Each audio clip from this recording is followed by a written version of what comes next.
दोस्तों हेलो, आज हम स्टडी करेंगे एंडोमेट्रियोसिस क्या होता है।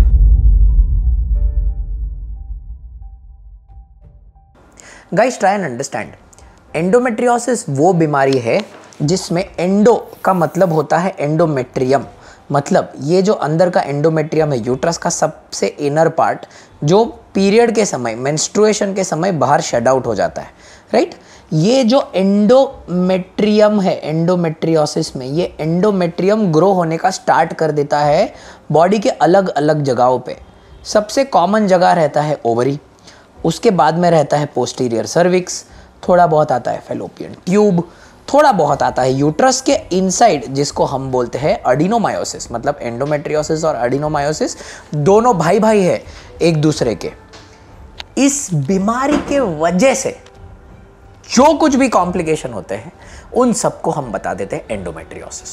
दोस्तों ध्यान रखिए, एंडोमेट्रियोसिस ये सब जगहों को छोड़कर और बहुत सारी जगहों पर होते हैं।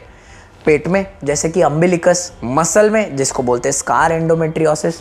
बहुत कारण हो सकते हैं, बहुत रीजंस हो सकते हैं, पर एंडोमेट्रियोसिस होता बहुत कॉमनली है पब्लिक को।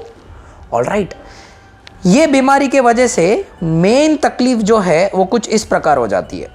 ये जो यूट्रस है वो थोड़ा सा साइज में बड़ा हो जाता है, क्योंकि मैंने बताया आपको कि इसमें एडिनोमायोसिस होता है।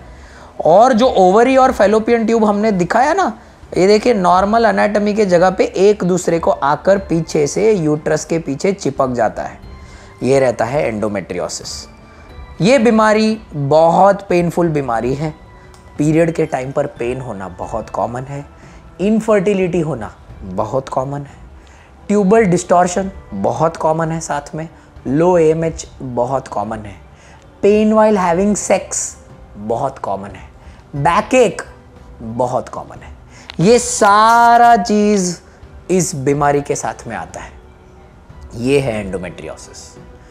इनफैक्ट अगर मैं आपको सिंपलिस्टिकली समझाऊं, ये बीमारी रिप्रोडक्टिव एज ग्रुप का सबसे कॉमन बीमारी है। मतलब जो फीमेल्स बिटवीन एज 20 से लेके 45 के बीच में है, उसमें एंडोमेट्रियोसिस बहुत कॉमन बीमारी है।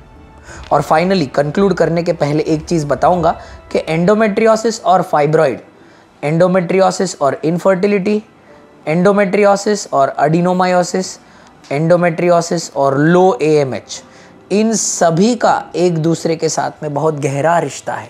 ये सब कुछ एक दूसरे के साथ में बहुत मिले हुए हैं। इसीलिए ये बीमारी बड़ा डेंजर बीमारी है। इसीलिए इस बीमारी का करेक्ट ट्रीटमेंट करना बहुत इंपॉर्टेंट चीज़ है।